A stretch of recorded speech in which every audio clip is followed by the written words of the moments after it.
네, 우리 말씀을 시작하면서 우리 사진 하나 보고 말씀을 열까 합니다. 네, 한번 좀 보셨던 사진일 거예요. 네, 한번 설교 때도 한번 말씀하신 적이 있는 것 같은데요.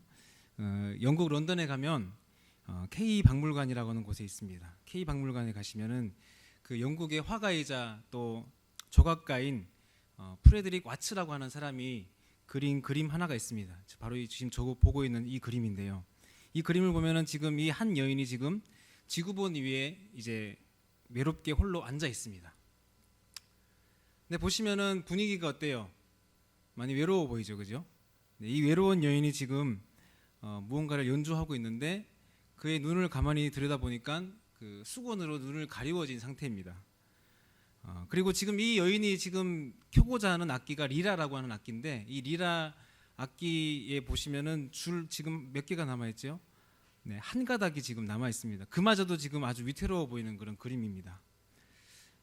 홀로 이 우주에 외로이 앉아서 보지 못하는 눈으로 마지막 한 줄 남은 그 악기를 가지고 연주하고 있는 이 그림을 사람들은 보고 뭐라고 이 그림에 대한 제목을 지었을까요? 여러분 같으면 이 그림의 제목을 짓는다면 어떤 제목을 짓고 싶으신가요? 대부분의 사람들은 뭐 절망이라고 이렇게 이야기할 것 같습니다. 실제로 미술 평론가들이 이 그림을 절망이라고 이름 붙이기를 원했습니다. 그런데 놀랍게도 이 그림을 그렸던 이 와츠라는 사람이 이 그림의 제목을 붙이기를 그것은 절망이 아니라 소망이었다라고 이렇게 얘기합니다. 이 그림의 제목이 소망입니다. 여러분들은 어떻게 보십니까? 이 그림 안에서 여러분 소망을 발견하셨습니까? 그리고 소망이라는 이미지가 여러분 이 그림 보면서 떠오르십니까? 근데 작가는 이 그림을 통해서 사람들에게 보여주고 싶은 것이 있다는 것이죠.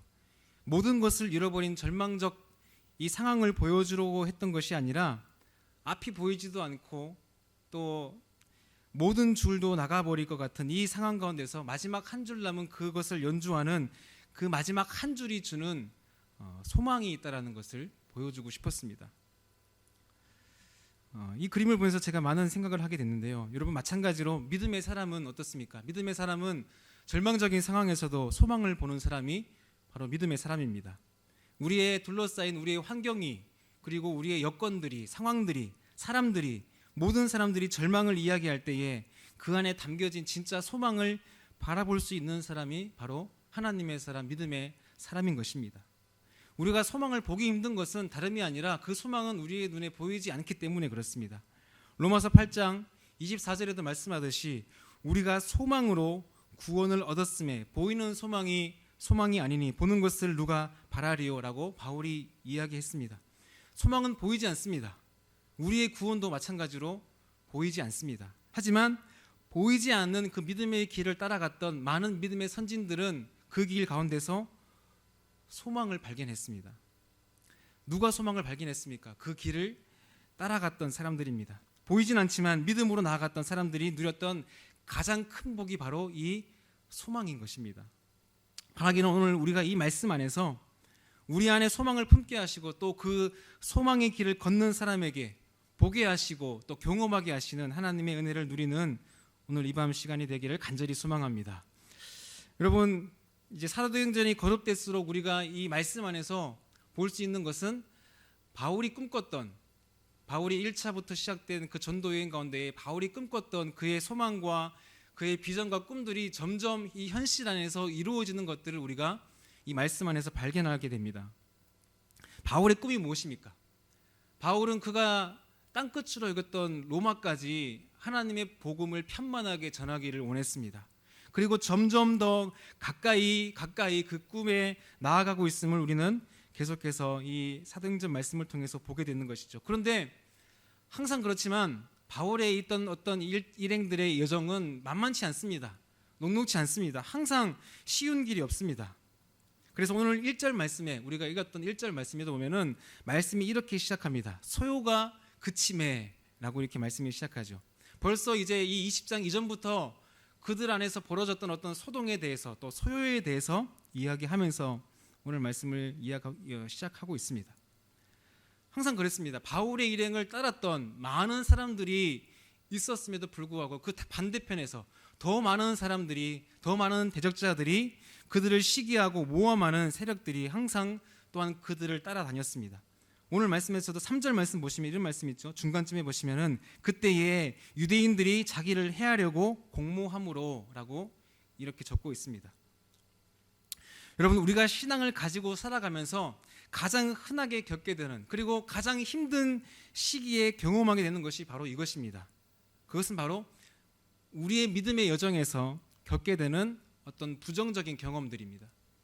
믿음의 길을 가고 있음에도 불구하고 우리에게 경험되어지는 그런 부정적인 경험들, 흔히 이야기하는 그런 고난들이죠. 고난에 대한 이야기를 지금 하고 있는 것입니다. 모든 것이 우리가 순조롭지 않습니다. 항상 믿음의 길을 걷게 되면 반대를 만나게 됩니다. 억울한 일을 당하게 됩니다. 믿더라도 관계가 틀어지는 일들이 우리에게 일어납니다. 그런데 문제는 이런 부정적인 경험들이 쌓이다 보면은 그 믿음 좋던 사람들도 하나님에 대해서 던지게 되는 질문이 있죠. 그 질문이 무엇입니까? 그것은 바로 하나님 어디에 계십니까? 하나님 과연 어디에 계십니까? 우리는 마음속으로 기도 가운데에 항상 그렇게 우리가 하나님께 던지는 질문입니다. 그렇다고 해서 우리가 하나님의 존재를 부정하진 않습니다. 하나님이 계심을 믿고 있습니다. 그런데 하나님이 계시면, 하나님이 정말 내가 믿는 그 하나님이 살아계시고 그 하나님이 나를 사랑하신다면 왜 이런 일들이 나에게 일어납니까? 라고 질문을 던지게 됩니다. 그래서 어떤 이들은 믿음을 가지고 있음에도 불구하고 영혼의 깊은 침체의 밤을 경험하기도 합니다. 여러분, 바울도 그랬습니다. 바울도 우리가 앞서 나누었던 18장 말씀 보면은 18장 9절과 10절의 말씀 보면은 바울이 이런 경험을 했던 말씀이 나옵니다.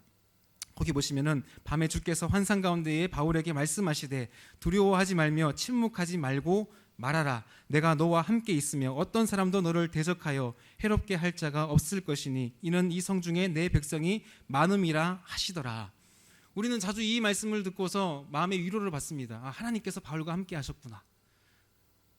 하지만 여러분, 이것을 다시 한 번 더 우리가 생각해 보면은 바울에게 있는 두려운 마음이 있었기 때문에 하나님은 그에게 말씀하시는 거죠. 바울아, 두려워하지 말아라. 바울아, 내가 너와 함께 했다. 두려워하지 말고 침묵하지 말고 네가 지금껏 해왔던 것처럼 꾸준하게 그 길을 걸어가라. 내가 너와 함께 하겠다. 침묵하지 말고 그들에게 선포해라 라고 하나님이 바울을 다독여 주시는 것입니다. 왜 하나님께서 이런 말씀을 하십니까? 바울에게도 여전히 두려운 마음이 있었기 때문입니다. 그것을 하나님께서 너무나 잘 아셨습니다. 가는 곳곳마다 반대 세력을 만나고 회방하는 사람들이 나타납니다. 그들이 소리 높여서 바울에게 외쳤겠지요. 유대인들은 더욱 그에게 이렇게 외쳤을 것입니다. 당신이 지금 하고 있는 그 일이 여러분 지금 잘한 일이라고 생각하십니까? 하나님은 그렇게 생각하지 않을 것입니다. 그들이 믿고 있는 하나님의 입장에서는 바울이 이야기하고 있는 것은 용납할 수 없는 이야기들이죠. 그래서 그 바울의 어떤 행적들을 계속해서 반대하고 비난하며 따라가는 것입니다. 그러니 이쯤 되면은 이처럼 완강한 바울에게도 두려운 마음이 찾아들 수밖에 없었을 것입니다. 여러분, 우리도 마음이 좀 쪼그라들면 그렇잖아요. 마음이 좀 쪼그라들면은 자신감이 없어집니다. 자신감이 사라지고 모든 일들에 다 허망함을 느끼게 될 수 있습니다. 그럴 때 여러분 어떠십니까? 그런 경험들이 있으실 때에 무엇이 우리 하나님의 사람으로 하여금 우리를 다시 일어서게 합니까? 무엇이 무너진 자리에서 우리를 다시 일어서게 합니까? 그것은 바로 사명입니다. 사명, 바울에게 주셨던 사명이 바로 사람을 다시 살리는 것입니다. 다시 일어섰던 무너졌던 그 자리에서 일으키시는 것은 바로 하나님이 우리에게 보여주신 사명인 줄 믿습니다. 여러분, 1절과 2절 다시 한번 말씀 읽겠습니다. 1절과 2절 제가 읽어드리겠습니다. 소요가 그침에 바울은 제자들을 불러 고난 후에 작별하고 마게도냐로 가니라. 그 지방으로 다녀가며 여러 말로 제자들에게 권하고 헬라에 이르러, 그리고 조금 더 읽어보면은 거기에 석 달 동안 있다가라고 이렇게 기록하고 있습니다. 여러분, 바울은 한 소요를 경험하게 되죠. 부정적 경험을 하게 됩니다. 그리고 나서 바울이 한 일은 그 부정적 경험을 통해서 마음에 두려운 마음이 들고 찾아든 어떤 그런 마음을 잘 추스르고 에베소에 남아있는 그 제자들에게 당부를 남기고 마게도냐 지방으로 넘어갔다라고 이렇게 지금 말씀하고 있습니다. 그리고 뒤이어 나오는 말씀은 그 마게도냐 지방, 그 지방으로 다녀가며 여러 말로 제자들에게 권하였다라고 말씀하고 있습니다. 그리고 나서 그 지역에서 헬라 지역에 이르러서 석 달 동안 더 머물렀다. 여러분, 지금 바울이 마게도냐 지방으로 지금 넘어갔습니다. 근데 여러분, 마게도냐 지방은 어떤 지역입니까? 여러분 기억하십니까? 2차 전도 여행이 시작됐을 때에 바울은 1차 전도 여행 때 자기가 갔었던 교회를 다시 방문해서 그들을 견고하게 해주고 싶은 계획이 있었습니다. 그런데 환상 중에 한 마게도냐 사람이 나타나서 바울에게 도움을 청하죠. 와서 도와주라, 와서 우리를 도우라 라는 환상을 보고 바울은 자기가 가지고 있는 모든 계획을 수정하고 이 푸른 눈을 가진 이방인의 땅으로 마게도냐 지방으로 건너가게 됩니다. 거기서부터 시작해서 빌립보, 그리고 우리가 잘 아는 데살로니가, 그리고 베레아 지방, 그리고 그 남쪽에 있는 고린도 지방까지 바울이 계속해서 사역을 이어가게 됩니다. 비록 에베소에서 일어난 소동으로 인해서 하는 수 없이 바울은 일부 후퇴하는 것처럼 보입니다. 그래서 어쩔 수 없이 선택의 여지가 없어서 마게도냐 지방으로 넘어갔습니다.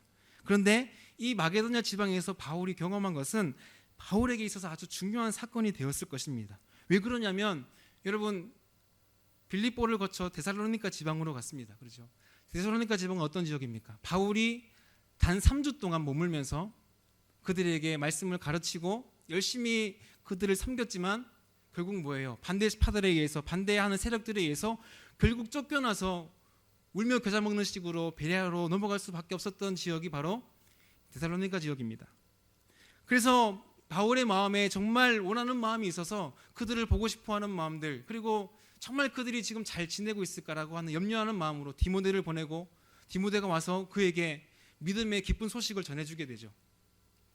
그때의 그 사람들, 당시에 만날 수 없어서 정말 편지로만, 그리고 전해들은 소식으로만 볼 수밖에 없었던 그 사람들을 이제 마게도냐 지방으로 넘어간 바울이 다시 만남을 재회하게 되는 것입니다.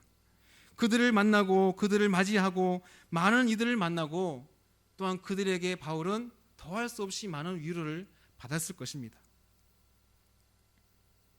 베레아 지방도 마찬가지죠. 날마다 말씀을 상고하는 그들을 다시 만나게 되는 것입니다. 그리고 그들을 견고하게 붙들어 줄 수 있는 그 일을 하면서 바울에게 있어서는 정말 너무나도 하나님의 크신 위로하심과 격려를 경험했을 것입니다. 그리고 그에게 경험되어진 것은 바로 하나님이 그에게 불어넣어주신 사명, 하나님이 이 일을 위해서 나를 불러주셨지, 하나님이 정말 나를 사용하셔서 이 정말 거쳐 지나올 수밖에 없었던 이 사람들을 살리신 하나님의 놀라우신 역사하심을 보고 바울은 거기 안에서 위로하심을 경험했을 것입니다. 그리고 나서 표면적으로 이 말씀에 드러나진 않지만 여러분, 로마서 15장 19절 말씀 보시면은 바울이 이 시기에 어느 지역까지 가게 되었는지를 알게 되는 장면이 나옵니다. 거기 로마서 15장 19절 말씀 보면은 이런 말씀이 나옵니다. 표적과 기사의 능력으로, 성령의 능력으로 이루어졌으며 그리하여 내가 예루살렘으로부터 두루 행하여 일루리곤까지 그리스도의 복음을 편만하게 전하였노라 라고 말씀합니다. 이제까지 바울이 가보지 못했던 일루리곤까지, 한 번도 가본 적 없었던 그 일루리곤까지의 어떤 여정은 지금 바울이 이 마게도냐 지방을 순회하면서 사람들에게 권면하고 하나님 말씀으로 그들을 세워주는 그 과정에서 이루어졌다는 사실을 우리에게 보여주고 있습니다. 그리고 마지막에 2절 말씀 마지막 부분에 보시는 그가 헬라 지방에 갔었다. 헬라 지방은 우리가 잘 아는 지역 이름으로는 고린도 지역이 될 수 있겠죠.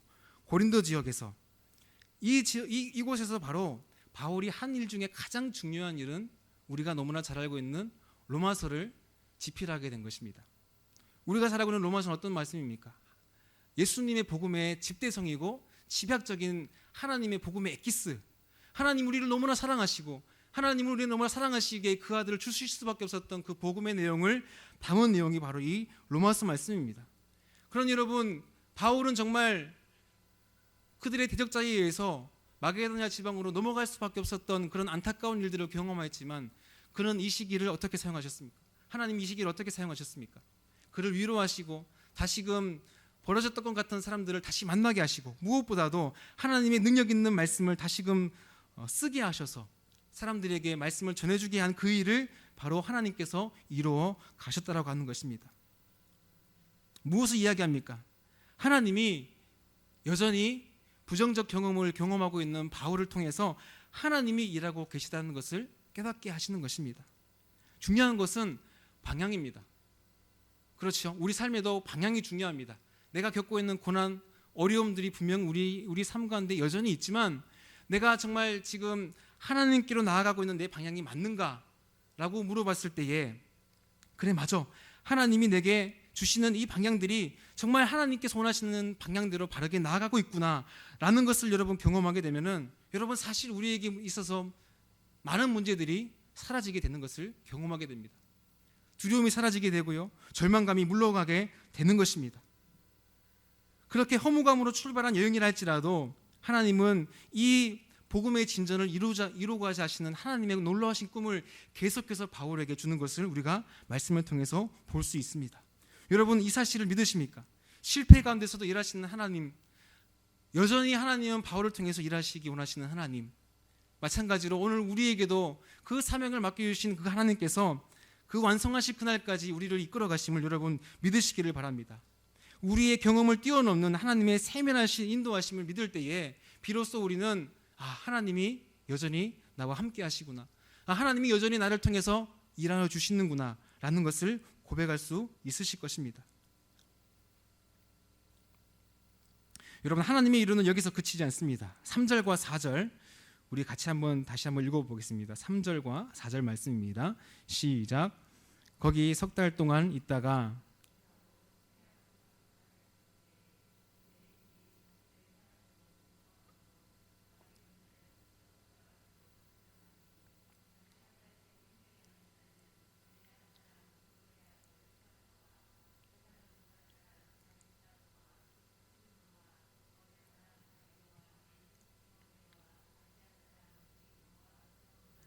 아멘. 네, 감사합니다. 많은 어려움들이 나오는데 어려운 이름들이 나오는데 잘 읽어주셨습니다. 여기 두 종류의 사람이 나오죠.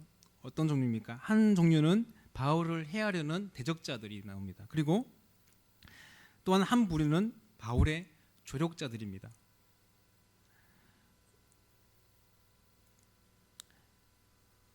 이 바울을 해하려고 했던 유대인들의 어떤 그런 공모는 우리가 익히 이전부터 어떤 기록을 보면 잘 알 수 있습니다. 바울을 따라다니면서 바울의 일행을 계속해서 쫓아다니면서 그의 일을 방해했던 많은 부류의 사람들이 나옵니다. 그리고 오늘 나오는 이 조력자들 7명의 조력자들이 나옵니다.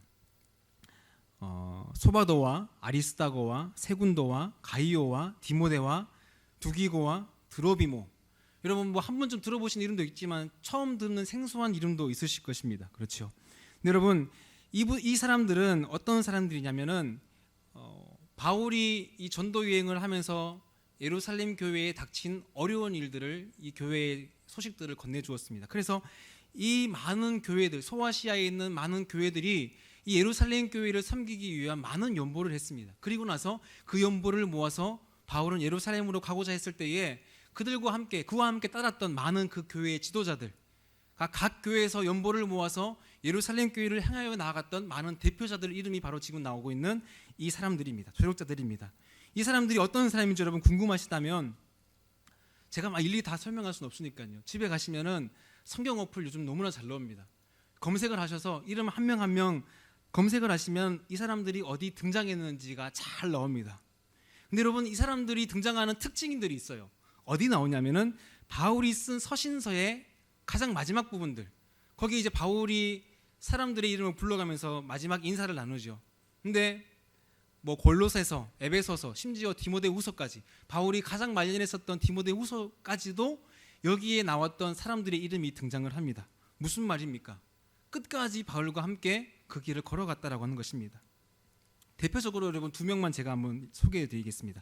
두기고란 사람은 골로새서 4장 7절 말씀에 보면은 이렇게 바울이 인사를 하면서 소개합니다. 두기고가 내 사정을 다 너희에게 알려주리니 그는 사랑받는 형제요 신실한 일꾼이요 주 안에서 함께 종이 된 자니라. 두기고가 얼마나 이 바울의 마음에 들었으면은 이 에베소 교회와 골로새 교회에 바울의 편지를 직접 전달해 주었던 사람이 바로 이 두기고입니다. 그리고 나서 한 사람이 눈에 띄는데 드로비모라고 하는 사람이에요.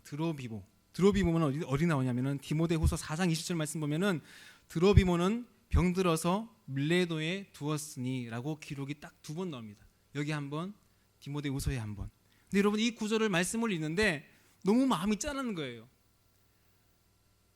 이 바울도 디모데후서를 쓸 때쯤이면 거의 노년의 바울이었겠죠. 노년의 바울. 그리고 함께 끝까지 동행하며 함께 사역했던 이 드로비모, 우리가 잘 이름도 기억하지 못했던 이 드로비모는 병들어서 거기에 두었다라고 성경은 말씀하고 있습니다. 여러분 우리가 이 사람의 이름을 기억할 수는 없지만 여러분 누군가 우리 중에 어느 누구라도 이 사람이 지금 병들어서 누워있는 사실을 보고 정말 가엾다, 정말 안 됐다, 애처롭다 하는 사람이 아무도 없을 것입니다. 왜 그렇습니까? 비록 그가 단 2번 성경에 등장하더라도 그의 이름은 하나님 나라의 생명책에 기록된 영광스러운 이름으로 우리에게 기록되고 있기 때문에 그렇습니다. 무슨 말씀입니까? 우리의 인생 가운데서도 우리를 대적하는 대적자들이 있는 한편 또한 그들로 인해서 소동도 있고 소요가 있어도 하나님은 그와는 비교할 수 없는 하나님의 사람들을 붙여주셔서 바울로 하여금 하나님의 위로를 얻고 마지막까지 끝까지 그 일을 완수할 수 있게끔 하나님은 우리에게 하나님의 사람들을 붙여주시고 그 사람들을 교회를 통해서 우리에게 만나게 하신다라고 하는 사실입니다.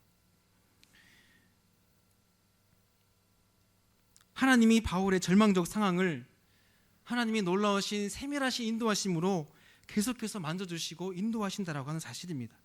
그래서 대적자들의 방해가 있을지라도 준비된 믿음의 동역자들을 통해서 그들을 통해서 감당하게 하시는 하나님, 우리에게도 많은 믿음의 동역자들이 우리 가운데 있을 줄 믿습니다. 특별히 우리의 교회 가운데 있는 많은 믿음의 동역자들을 위해서 여러분 날마다 중보하며 기도하시기를 게을리하지 않는 여러분 되시길 소망합니다. 왜 우리에게 붙여주셨습니까? 하나님 왜 저 사람은 왜 저에게 붙여주셔서 왜 제 마음을 이렇게 긁습니까? 하지만 여러분 우리는 그것을 다 알 수가 없습니다. 그분이 나에게 조력자가 될지, 그분이 나에게 나의 있는 가시를 제거해 줄 수 있는 그런 조력자가 될지 우리는 알 수 없습니다. 하지만 하나님은 모든 것을 합력하여 이룰 수 있는 선하신 분임을 믿습니다. 우리가 이렇게 고백하게 될 때에 하나님의 선하신, 하나님의 인자하심을 우리가 우리 안에서 더욱 많이 풍성하게 경험하게 될 줄 믿습니다. 여러분 그런가 하면은 오늘 말씀에는 또 한 번 우리가 잘 알고 있는 부정적 사건을 이야기하고 있습니다. 7절부터 나오는 말씀입니다. 7절 제가 한번 읽어드리겠습니다. 그 주간의 첫날에 우리가 떡을 떼려 하여 모였더니 바울이 이튿날 떠나고자 하여 그들에게 강론할세 말을 밤중까지 계속하매 라고 뒤이어 나오는 이야기들을 우리가 익히 들어 잘 할 것입니다. 누가 나옵니까? 유두고라는 사람이 나옵니다. 여러분 우리가 유두고라는 이야기를 우리가 먼저 접하기 전에 이 7장 말씀은 우리에게 무엇을 이야기하냐면은 그 주간의 첫날에 그들이 모였다라고 하는 것입니다. 그 주간의 첫날이 언제입니까? 네, 우리가 항상 예배하는 이 주일을 이야기합니다. 여러분 이 주간의 첫날 모였다라고 하는 기록은 여기 처음 나옵니다. 사도행전부터 처음 나오는 기록입니다. 그들이 그날 뭐 했습니까? 그들이 그날 무엇을 위해서 모였습니까? 그들이 그날 모이는 이유는 다른 것이 아닙니다. 안식일을 넘어 주님께서 죽음에서 승리하신 그날을 기념하기 위해서 그들은 모였습니다. 그들의 신앙으로, 그들의 신앙의 고백으로 그들은 그 자리에 모였다라고 하는 것입니다. 주일에 모여서 예배하기 시작했고 그들은 그 자리에서 함께 모여서 떡을 떼며 서로 교제하며 예배하기를 힘썼습니다. 그리고 그들에게 있어서 정말 중요한 사실 하나는 그들의 마음 가운데 예수 그리스도에 대한 십자가에 대한 소망이 있을 뿐만 아니라 말씀에 대한 간절한 사모하는 마음이 그들에게 있었다는 것을 우리에게 보여줍니다. 그래서 언제까지 말씀을 나눕니까? 바울이 밤새도록 얘기해도 모자라는 그 말씀의 시간들을 그들에게 주어도 떠나지 않는 그 예배 시간들이 그 모임 가운데 있었다라고 하는 것입니다. 여기에서도 말씀에서도 알 수 있듯이 바울이 그 다음날 떠나는 일정이 있어서 더욱 그 사람들을 붙들고 이야기했다라고 이렇게 얘기합니다. 이 모인 상황을 성경이 어떻게 묘사하냐면 8절 말씀에 보시면은 우리가 모인 윗다락에 등불을 많이 켰는데 라고 이렇게 얘기가 나오죠. 늦은 밤까지 말씀에 대한 열심을 가지고 모이니까 그때 당시만 하더라도 뭐 형광등이 있었겠습니까? 뭐 제대로 된 등이 있었겠습니까? 등을 켜고 모이니 사람들이 점점 모이고 나니 등이 많이 있었겠죠. 밀집된 공간에서 많은 불들이 켜니 이제 우리가 정말 쉽게 이야기하듯이 그 안에서 모여 있는 사람들 때문에 산소도 부족했을 것이고, 그리고 심지어는 바울이 말하는 설교가 너무 길고, 그래서 사람들이 졸기도 했다라고 이렇게 이야기하는 것 같습니다. 그런데 중요한 것은 그것이 아니라 그들은 그럼에도 불구하고 그 자리에 함께 있었다라고 하는 것입니다. 그러다가 너무나 가슴 아프게도 어떤 일이 벌어집니까? 한 청년이, 유두고라고 하는 청년이 창가에서 말씀을 듣다가 졸면서 3층에서 떨어져 그 자리에서 즉사하게 되는 가슴 아픈 일이 벌어지고 맙니다. 여러분, 한번 이 장면을 가만히 한번 생각해 보십시오. 여러분, 초대교회 사람들은, 그리고 초대교회에 모였던 그 초대교회 교회 공동체는 세상에 없던 공동체였습니다. 유대교도 아니고요, 다른 종교도 아니었습니다. 처음 생겨난 종교에 대해서 사람들은 궁금해하고 의아해했습니다. 그런데 어떤 일종의 어떤 소문이 돌았었는데, 우리가 잘 알듯이 초대교회 사람들은 항상 모였을 때 무엇을 했습니까? 석을 떨굴 떼고 예수 그리스도의 피에 참여하는 성만찬을 항상 집례했습니다.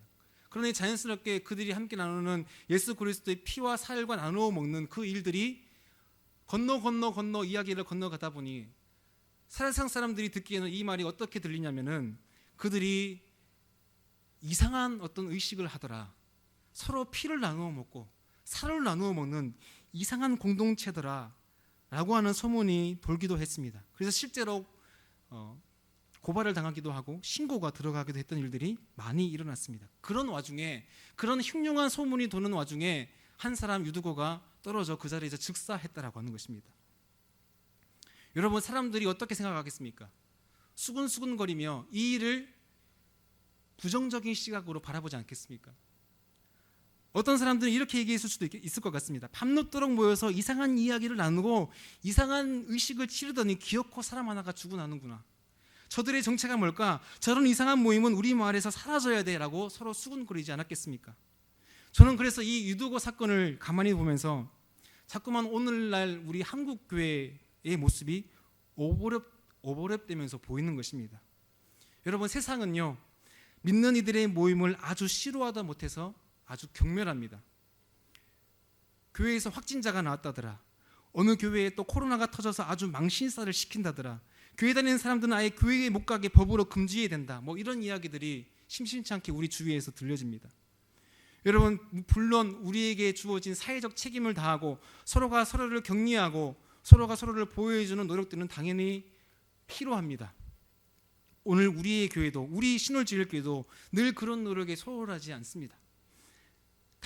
단지 몇몇 교회들이 기본적인 방역 수치를 어기면서 무리하게 예배드리는 것들은 지양해야겠지만 우리는 이런 어려운 상황 가운데서도 잊지 말아야 될 중요한 본질 하나가 있습니다. 그것은 바로 오늘 말씀에 나오는 이 초대교회 사람들처럼 우리는 예수 그리스도의 생명으로 이어진 공동체다. 이 사실을 잊지 말아야 하는 것입니다.